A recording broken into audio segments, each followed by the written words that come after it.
I'm very happy in my career. I'm really happy in my job. There's nothing else I desire monetarily or anything from that. But there's so many other areas of my life that I was feeling really stuck in. It was just so interesting to see how the same techniques worked for every aspect of, each of our lives.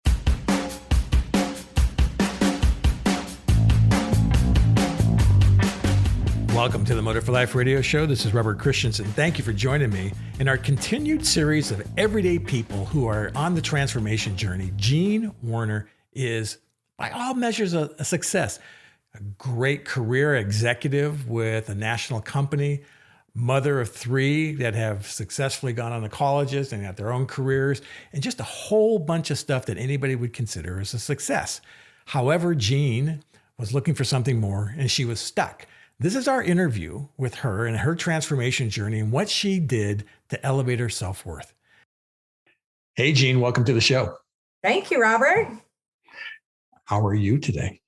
I'm excellent. I'm very well. Had a nice 2-week vacation, so really feel rejuvenated and ready to get back at work and just drive on. So where did you go? I went to the Cape, which we have a house there. So my son joined us. He had been in South Korea for 9 months and just got home from his stint there with the Army. So he was with us the whole 2 weeks. So it was fabulous. So we had. Oh my gosh. So you had your son with you. You haven't seen it in 9 months with you? Yeah. So it was excellent. Oh my gosh. So he's in the Army and he was stationed 9 months in Korea. Yep. 9 months in South Korea. He's based out of Savannah and he'll be moving to Cincinnati in October. He'll be an assistant to a 1-star general. So that's his next. Yeah. Wow. That's really kind of impressive, I guess. Yeah. A female girl too. Yeah. Which is really exciting. Yes. Oh my gosh. Good for him. Congratulations. Army Corps of Engineers. Yeah. So very exciting. So he's excited. We're excited to have him, in the United States again. So great stuff. This series that we're doing about the transformation journey of just what I call it, the common man and woman who are going through their journeys, no matter where they are in their cycle, and how they're going through this, and when I think of you, Jean, you just make me smile every time I think about you. So it's one of those things that I have to say, I was really looking forward to this interview and how we're going to navigate this, because there's parts of your story that I have no idea how we got to where we got to, as you and I got closer and had more discussions about what was happening. I think the change that we had really looked for in people has been, how do we get tipped into your journey? What was it that got you rolling in a direction? And then we can talk a little bit about how you and I connect and stuff like that. But when did your transformation journey start? What happened? Well, I've definitely been a collector of information for a long time. I'm really good at collecting information.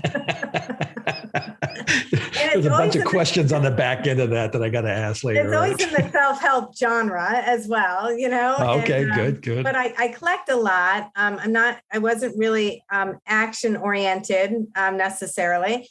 So when the pandemic hit and I was working more remotely and I walk a lot, and that's just kind of my outlet as I walk, probably an hour and a half, 2 hours a day with my dog. And I always listen to podcasts. So I just, Googled, motivation, and somehow I found your podcast. And once I'm in, I am all in. So I started from the very beginning and, the beginning of all the podcasts? Yes, of all the podcasts. I went right. Oh my God, there's first one. Boy, there's 135 yes, there is. of them now. Pandemic was a long time. I would listen to them. Yeah, 1 or 2 a day at least, as I was walking, however many, an hour and a half, I get through. Bought the book. I ordered the book right away, and then really passed it on to my daughter. So then we were doing it really together. and discussing the podcast each week. A lot of times she was with me working remotely. Saw so many changes in her, and very different than in me. So I think, part of my, infinite purpose is to really affect other people. And so when I saw what it was doing for her and doing it myself, it was just absolutely amazing. And then fortunately, I had the opportunity to join your masterclass, which, was a game changer because of the accountability piece there, because I was a great reader. A collector. And I think on the very first class, you were like, gee, can you just do one affirmation a day? And I'm like, I can do that. So, that. Yeah, I remember that conversation very vividly. Yes. So that led me to really feeling, connected to other people who were going through the same journey and attacking the same things. Very different for me, I think, in the sense that a lot of people were focused on career. And, I'm sure you could tell throughout the class, that's not a challenge for me. So I'm very happy in my career. I'm really happy in my job. There's nothing else I desire monetarily or anything from that. But there's so many other areas of my life that I was feeling really stuck in. And so in the opposite, that was my daughter, it was career. And so it was just so interesting to see how the same techniques worked for every aspect of, each of our lives. For me, it was very much about that self-sabotage, not, I didn't go to the doctor. I don't keep my appointments for the dentist. I don't do those were the things that were manifesting in me of my lower self-worth, was that, if it were work related, I'm right there, I'm doing everything. But if it were me related, it wasn't exactly the same. So taking those actions by actually being part of the masterclass, that was a game changer for me. The book, the podcast, all got me started, but I didn't really take the action until I was part of that class. So really interesting. Because this is the discovery that I was hoping for. If you don't mind, we keep pushing into this a bit. Yeah. And so would you say that this was a worthiness issue around self-care? Yes. Self-care, for sure. Definitely had a lot of those upper limit behaviors, as well as, the money. So probably every other area other than career. On our wheel, those other areas. On our wheel, right? And so one of the biggest changes for me, and I think I shared this with you in the class with tithing, that changed my life forever. Really being able to, monetarily, not, I've always given my time and I've always done that, but actually physically giving that money freely, whatever's in my pocket. I think I shared the story. I work in New York City a lot, and I put it in my pockets, and I just, whatever I have, I give. And I think that to me has really impacted my life. I think I was just kind of walking through life happy, but it's just one of those things, like you say, you're just plodding along till when. And so by taking those steps in those areas of my life and really setting goals for spiritual and, financial outside of work and doing things for myself, really made the biggest difference for me. Wow. I started off with a list of questions, and now it's just tripled, right? So we're going to take as much time as necessary so that everybody can get through this. But so tell me, let's go back a little bit here and talk about your daughter. What were you seeing that was the shift in her as a result of her own personal journey that you were witnessing? How did that unfold?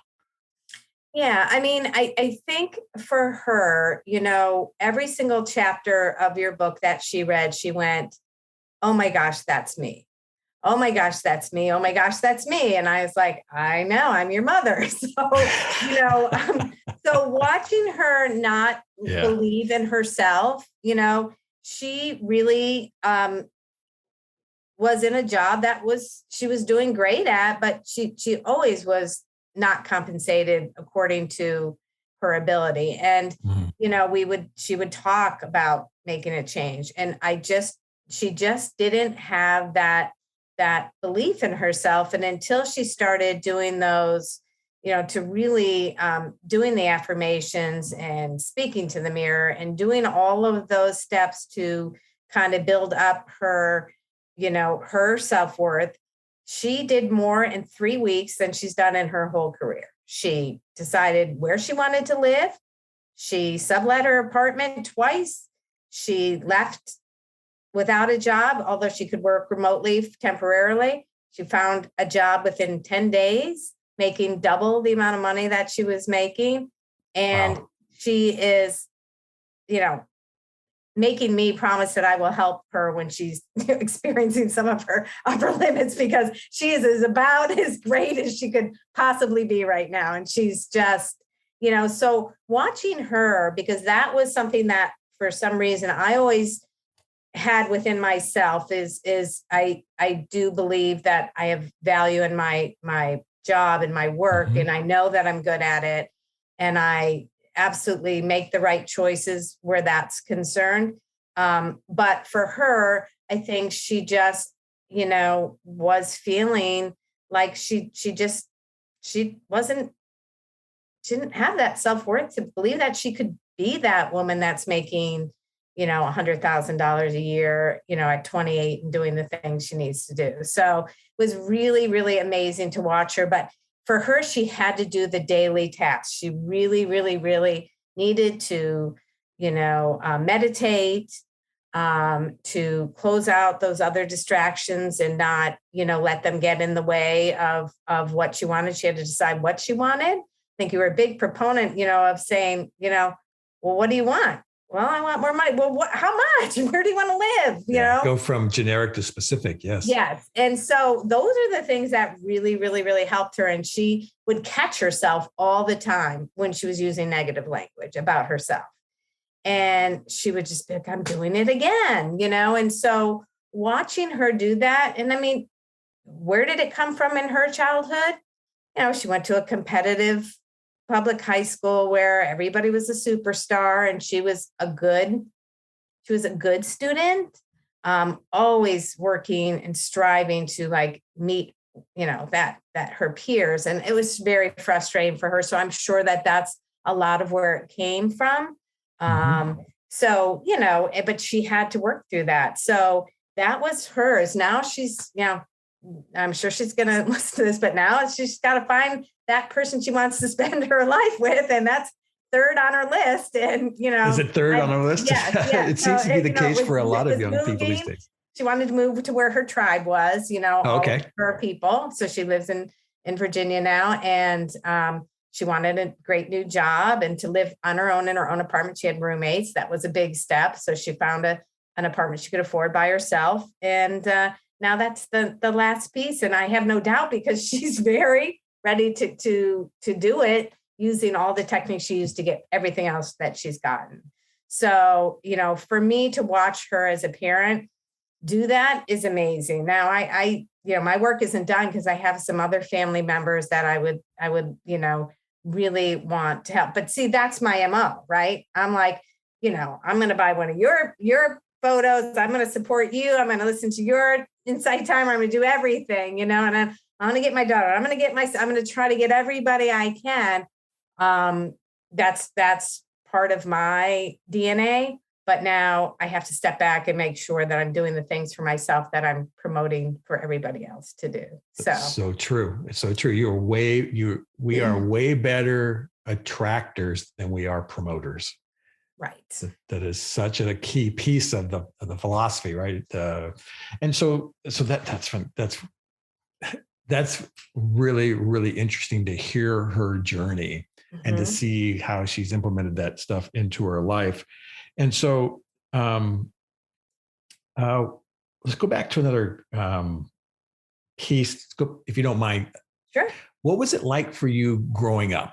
Can you piece that together? So tell us what your childhood was like and your growing up state was like. Yes. And I think that plays a big role in a lot of things. So, I grew up, I'm the second of four, very traditional household. My father owned a small business. My mother was a homemaker. Where did you guys grow up? What city, state? Oh, in Michigan, outside Detroit.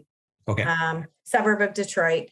And, I had a great childhood. I mean, knew nothing of any ill, nothing. So very protected, very much a bubble. Didn't realize till later that, my father's a little bit of he's past a chauvinist or a little bit of a sexist. He definitely has 2 boys and 2 girls. And the girls were, pretty girls that were going to get married and do those things. And the boys were going to run the business and do those things. So I was a little bit acutely aware of my position, expected position. And I have to tell you, I think that that's kind of where I was headed. Went to college, met my husband, got married pretty much right away. Thought that'd probably be, and then I just happened into a career that made me a completely different person, that showed me, I mean, I've worked for the same company off and on, since then.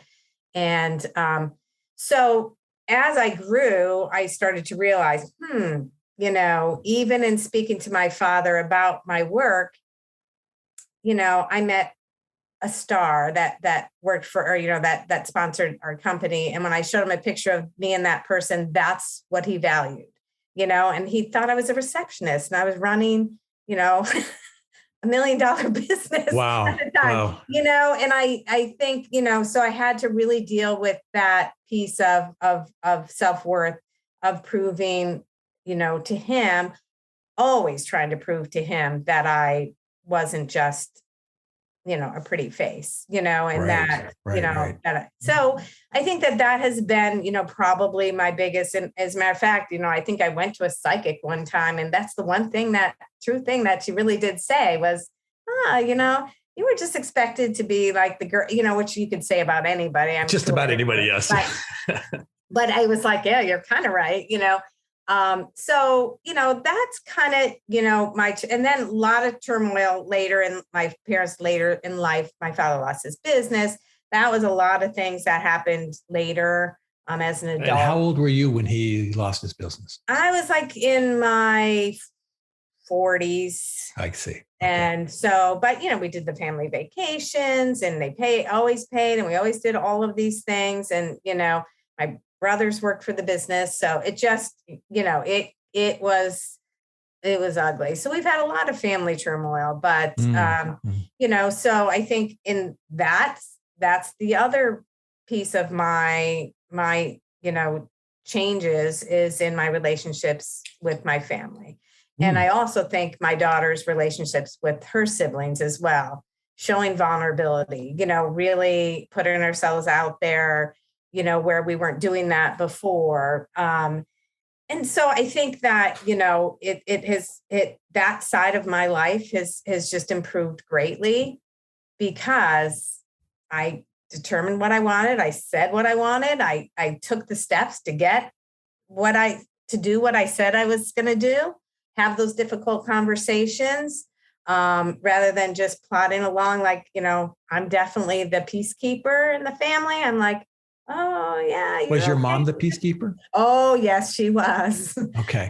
Yes, she was definitely the peacekeeper. And, she just was lovely and wanted everybody to, be happy. And unfortunately, I lost them recently, a month apart from each other, very unexpectedly. Oh, wow. And and it was, so that has really brought a lot of this also, because now there is nobody to hold my siblings and I together. Right.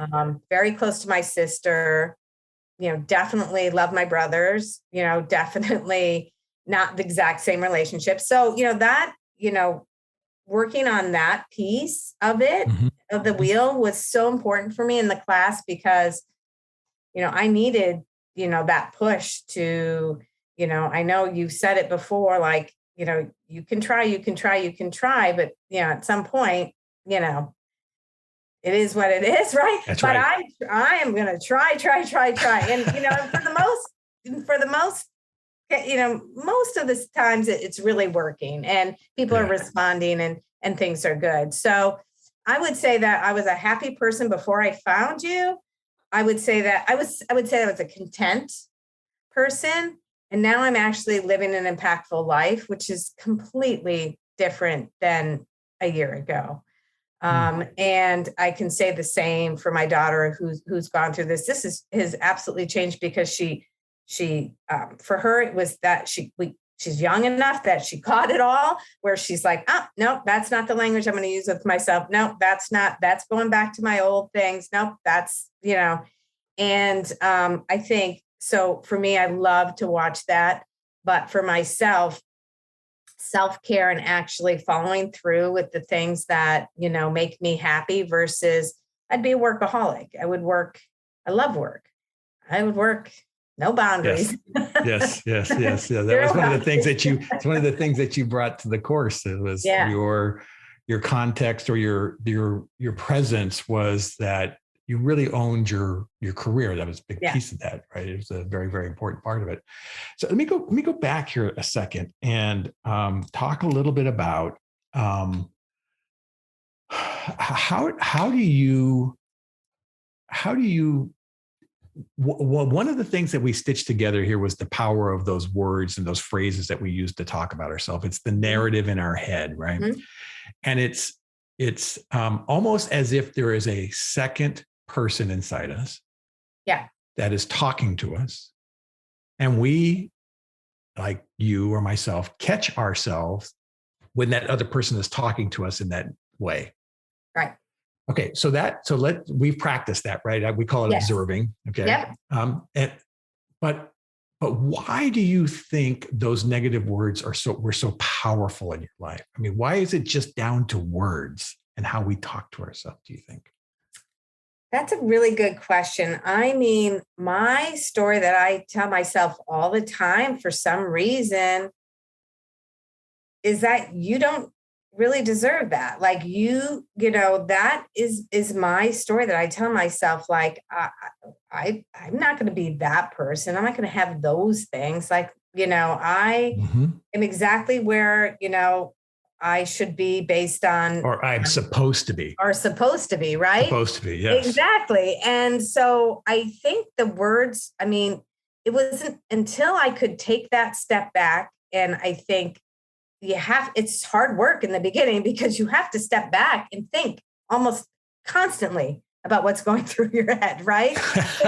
So when I decided that I was going to buy that thing, or when I was going to not, take the money to give away, or if I was going to, I would hear that story, and I would have to really stop. And it wasn't until the repetition of telling the new story, to myself and repeating that story. So that was really powerful, because when I remember being that feeling of, I mean, every time I called home and I would get my dad on the phone or whatever, I just wanted that approval, of being an equal in business and having a smart mind and things like that. It went on for so long. I now had to rewrite that story and be like, oh my God, remember when I called and he was so excited when I got that big promotion, and when I did that, and I really had to retell a lot of those stories and go back to my youth and the times when I really, felt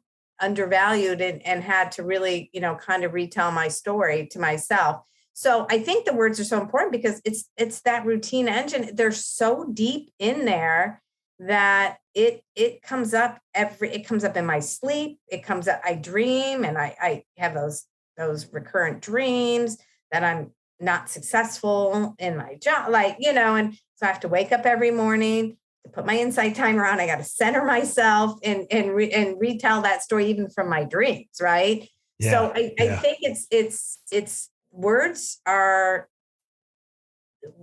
become things. And so, whether it's our words or it's somebody else's words, that's where I had to really differentiate between it's my words that become things, right? So by doing those affirmations every day, looking in the mirror, really, really practicing what I'm preaching, because I had a lot of people involved. I'm like, and I'm happy. I'm like, oh, you got to do this. I'm buying your book for Christmas. I'm giving it to all my employees.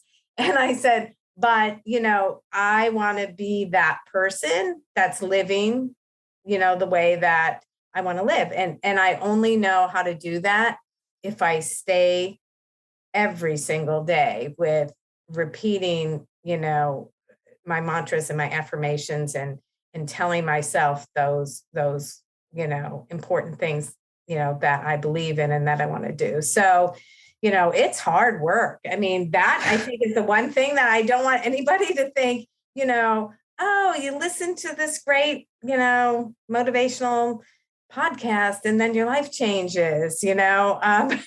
It might be a little harder than that.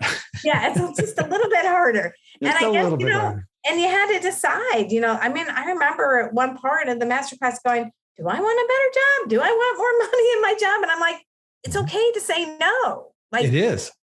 Oh my gosh, you just nailed that right there. It is okay to say, I don't want to work any harder at this. Yeah. And there's so much value, personal self-worth value, by claiming that. Yeah. Instead of saying, you know what, I'm not going to go forward and then beat myself up about it. Right. Right. I mean, I had that, all along. There were times in my career where I got to that point, but then I was able to take the next step. Well, we're human. Humans grow.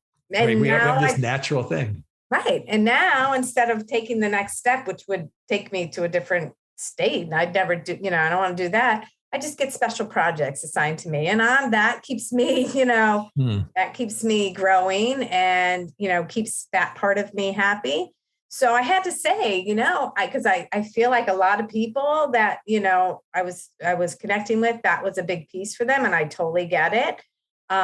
But for me, it was all the things around that. And, I can work, that's my happy place. So it's very easy to escape to, because I could work all day long, every day. Yeah, every day. And operations, I got Saturday, I got Sunday, I got everything. So if I need to just do something I feel good about, what do I turn to? I turn to work. Some people turn to food, exercise, so setting those boundaries for myself and for others, because, I can't be a martyr. Like if I'm not setting the boundaries and I'm working, 16 hours a day, then complaining about it, that's, you can't do that either. So let's dive in here a second on a couple of things that you triggered while we were going through this. The first one is there are two groups of people that tend to land in this practice. There are people more my age or similar ages, right? We're in our back half of our lives, right? Kids are older, they're grown. Our age. Okay, that's our age, right? And then there's the age of our children. They're in their 20s and some of the early 30s, but I usually don't see anybody in the middle. Right. Which is really interesting characteristics. It's either early to mid 40s and older, and then under 30. Right. Okay. And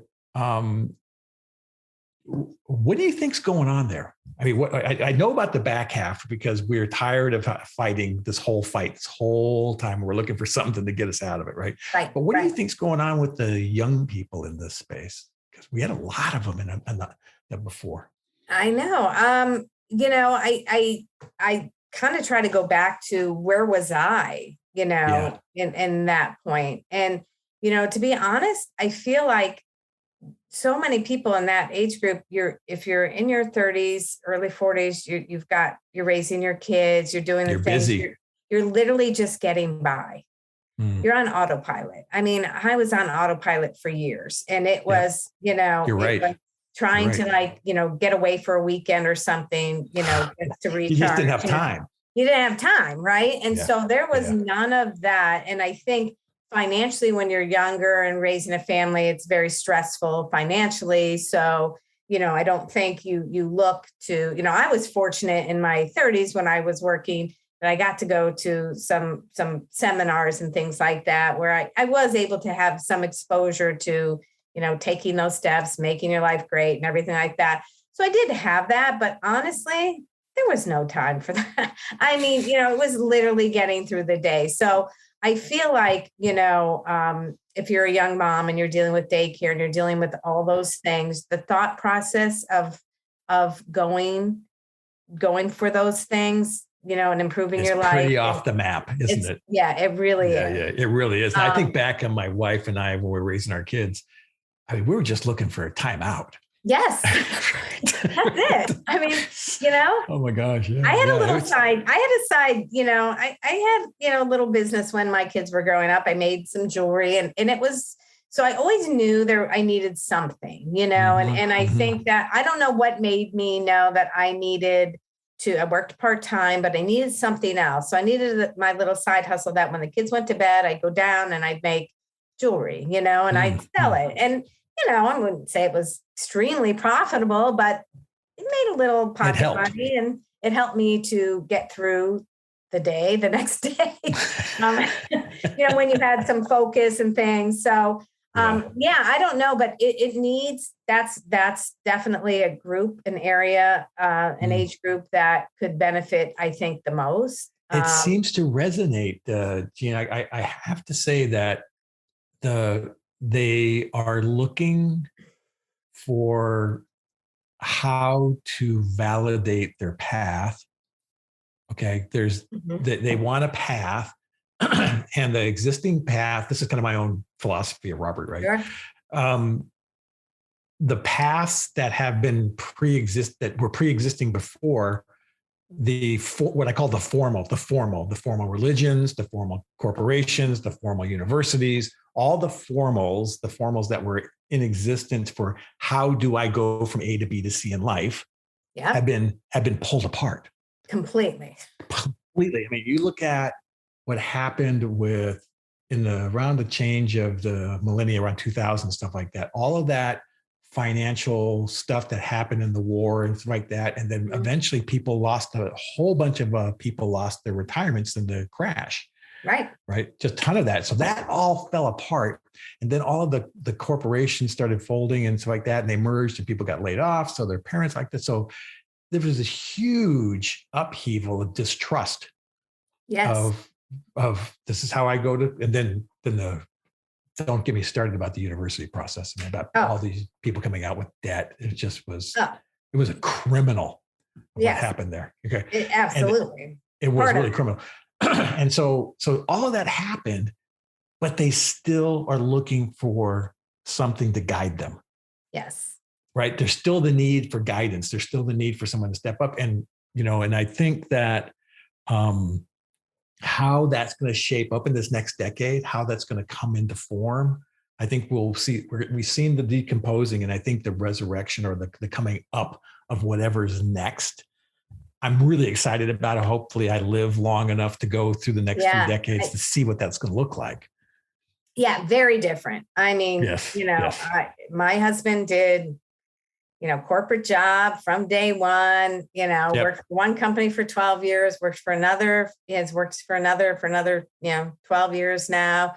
You knew where you were, you climbed up the ladder, like you did this, you had your 401k, you and you checked all the boxes, right? And that was the last, we're the last, he's going to be, 60 next year. So that's the last generation, kind of that where, it is, yes. And so, the path is very uncertain. It's so uncertain. And I'm excited about, my kids went to college. One that's an architect and his degree cost us, and I say us because we're paying for it still, so much private school it had to be because they have to have an architecture, whatever. And knowing that fully well that when he came out that the salary is not going to match the debt that he incurred, and it doesn't. But I think I'm excited to. But it's not on his back though right now. No, it's not. Some of it is. Yeah, well, it's appropriately so. But no, it's on my back, and it's the same here with our family. Same thing. So, that's something that's part of my financial plan. I think it was in one of my things, we want to have the student loans paid off in 5 years and our house paid off and, we want to retire, at some point. So, all of those goals became, part of me, but I'm excited to see these next generations go, because I feel like, we're getting back to the trades. I feel like, Oh, that's so interesting. You said that. Yeah. Back to the trades. Yeah. I agree. I wouldn't send my kid to college right now I'd be like, go be an electrician, be a plumber. Go be an electrician, a plumber or a carpenter or a metal Yes. worker. Yes. because that's really, what we need. And I think that's where you can take yourself and go as far as you want. You can absolutely grow. So I do think there'll be that correction. There has to be a correction in the universities, because that's crazy. That's crazy. Yeah. What's going on there. So, I do think that'll be a correction, but I'm sorry. Like, when I look back at my daughter having this transformation early on in her life, and I feel like, part of your question as to why are people my age and our age group attracted to making these changes now, it's because honestly, we're like, I don't care what I finally got to the point where I don't care what other people think. Yeah. I'm old enough. I mean, we stopped checking boxes. Yeah. In my job, she actually works for me now. She was a coworker, and she said to me, how can you get up there and just do your thing, and you're not nervous, and you say things that I would never dare say? And my answer was always, what are they going to do? Fire me? Go ahead. Like, go ahead, please. And I said, you have to get to that point where you believe so much in yourself. You always say, you always say, but you always say, you make the right decision every single time. So I totally trust myself that if I'm saying it and I feel it right at that moment, that was the right decision. I mean, not to mean that I don't make bad decisions. I made one. I took 2 weeks off, and I sent an email out to one of my employees that was a little accusatory without doing all my homework, because I was very stressed out coming back. But she called me out on it, and I owned it, and I apologized, and we moved on. So, but at the moment, it was the right decision, because that's the decision I made, right? And so you got to get to that point, though, and not be afraid. And I think when we get into our mid 50s and get closer, it's really important to us to live a life that we want to live, and not just go through the motions. I mean, I was really especially once my kids left, I would just kind of go through the motions and never really found my outside of work. And obviously I have a great personal relationship, marriage. But other than that, you had your kids, you had all these things taking up your time. And I didn't really know where my passion was anymore, and what made me happy, and never really took the time until I started to, do the exercises, really write out, my purpose, write out what I wanted, really put it on paper, and not be afraid. I mean, I think the most terrifying thing I ever did, Robert, was to write an amount of money that I wanted to have. It scares the hell out of people. I was like, no, what do you mean? I have to write a number? Like, I got to write it down. That was like really something that I was just, and you know what? I did it. I've got a plan. It's working out so far. It's great. I have to. You know what's crazy? You said that. I set a number for this year, 2021. That was, when I said it, I had to stop myself because I coughed when I said it. Seriously, because I usually set a number that I had a mantra for many years that I double my income every year. Okay, now think about what that means. Yeah, as you as soon as you start hitting 200,000, 400,000, it goes to 800,000. And now you're into numbers that most people don't even comprehend. 200 and 400,000 are numbers people don't comprehend, right? Yeah. And so I set a number that was really outside of my comfort zone, something that I felt like I was well into my upper limit, and the red zone immediately kicked in. And I said to myself, why don't you just do 2021 as an experiment anyway? And stop worrying about if it's going to happen. Because I was always looking at the various angles about how I thought it was going to happen, right? Right. And that was back to that self-sabotage, self-negative. Everybody has this. Everybody, no matter where you are in your skin. And I was feeling uncomfortable. And I just said, fuck it. I'm going to go. I'm going to go for it. Right. Well, it's halfway through the year. I looked at a couple of things around my net worth and stuff like that. And I'm almost there. And I went, what the hell? Right. And and the year's not even done. Right. And, and I sit back, Jean, and I talk about this demonstration of the power of words, the power of language, and the power of intention in our life. Mm-hmm. And you and I can have this objective conversation all the time where you and I are, when I say objective, you and I have a logical thinking mind conversation right here. But below the surface, where 98% of all of our thinking actually happens, you and I both know that unless I rewire that, I don't stand a chance. And right. And so when I get engaged with setting goals that make me uncomfortable, I trip that thing inside myself where that upper limit, that limit is, right? Yeah. And you were talking about, well, let me come back to something. You had just made a comment that I remember.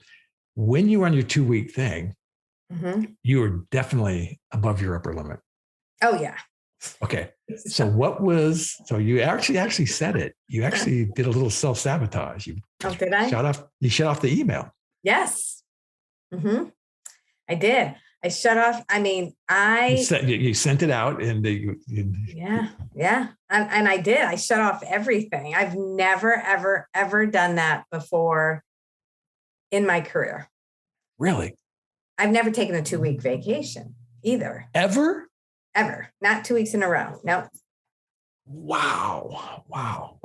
You know, I could probably count on my fingers how many times I've ever done that, but I get it. I know, totally, right? 2 weeks. And, and it really, I don't think I realized I was in my upper limit until I got back, because I was like, oh, that sounds like a great idea at the time. And then I got back and I'm like, I had a little access. So if anything really emergency happened, I would have known. But I was like, I opened my computer. But you know what? Here's the thing, Robert. Still here. Life, I was like, it was super hard for me to ever relinquish control of, and I mean, life continued. Yeah. I'm not going to lie. I have an assistant now. That certainly helped because I felt, that I was in capable hands. Does she have your phone number? She sure does. And did she text you the whole time and tell you and ask for questions? Nope. Here's the great thing about that. As an executive, which you are. Yeah. Okay. I always say that if I can't go on vacation and have you make good decisions in my absence, I have the wrong people. Right. Say, well, congratulations to you for that then. Yeah. For having it was big. I mean, it wasn't until my parents got sick and things like that I ever did it, like relinquished 100%. So I did get a little forced into it in the beginning. Yeah.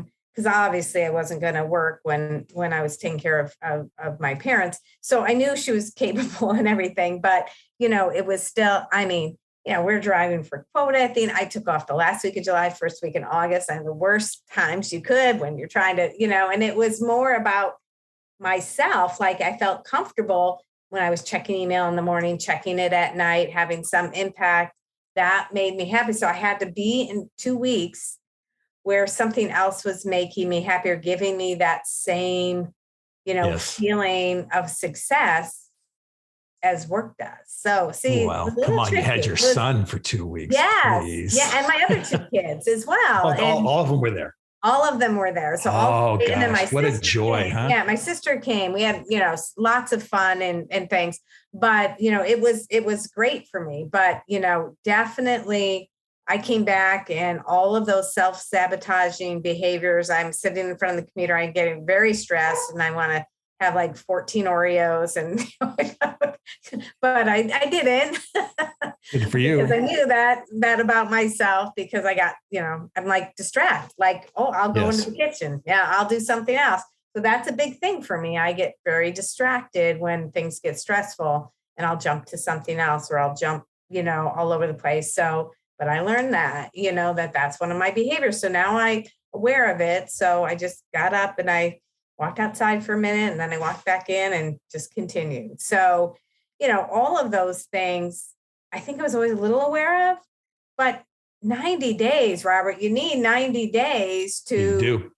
and I have to say, the class was fabulous, but Insight Timer to me to listen and track it right there was so important because, I needed that, 7 o'clock in the morning, I wake up, I put that on, I do my thing, and I needed that schedule and that routine, and that really helped me. So I think it's finding, my daughter needs to write everything down. So, I wish everybody were the same and we could just tell everybody, do this, that would work for you.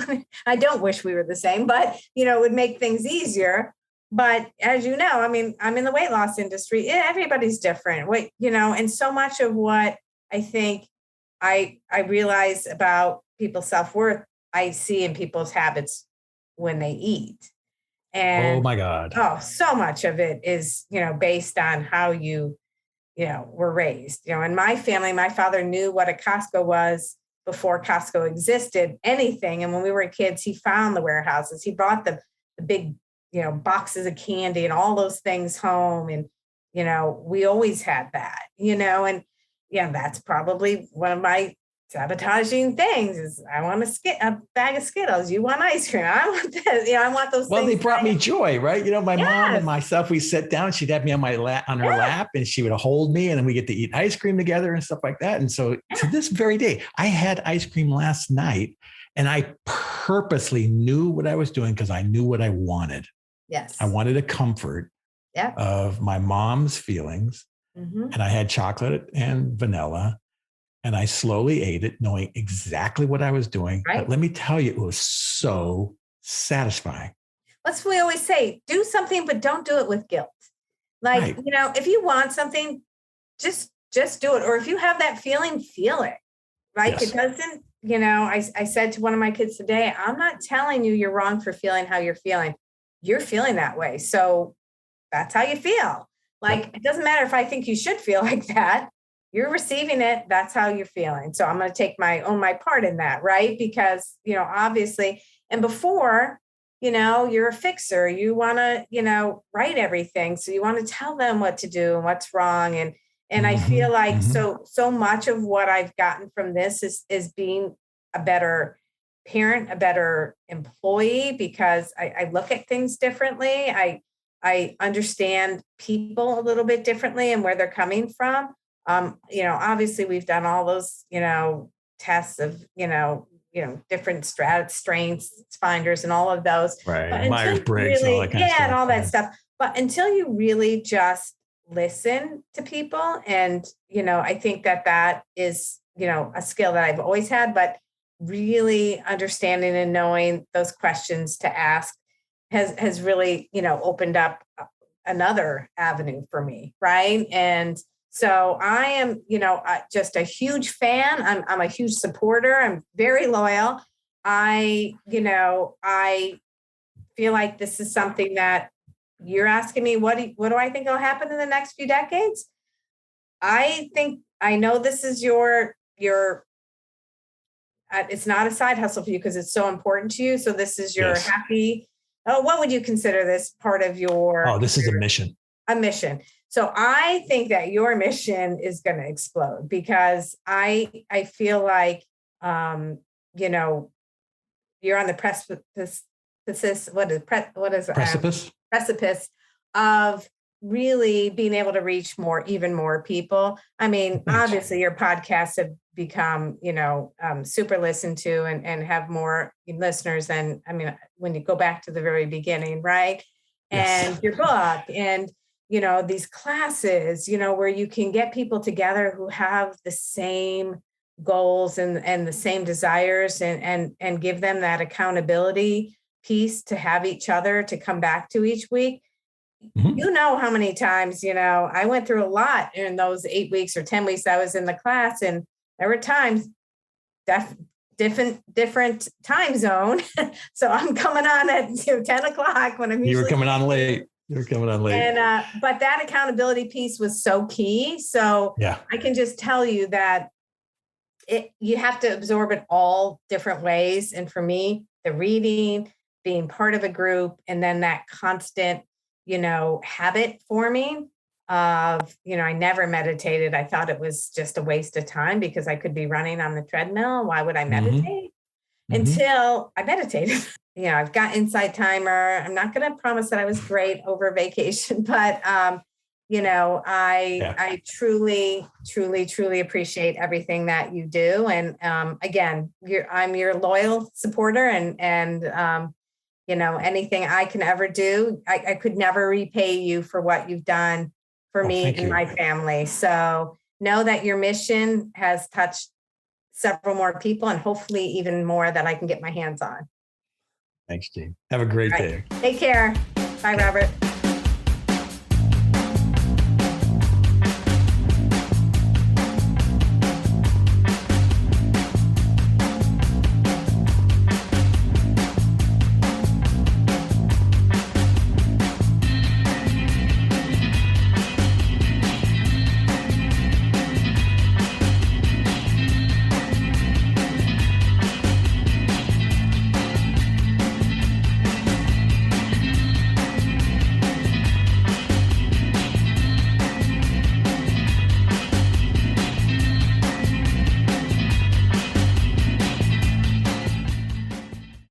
This has been a Motive for Life Productions, all rights reserved.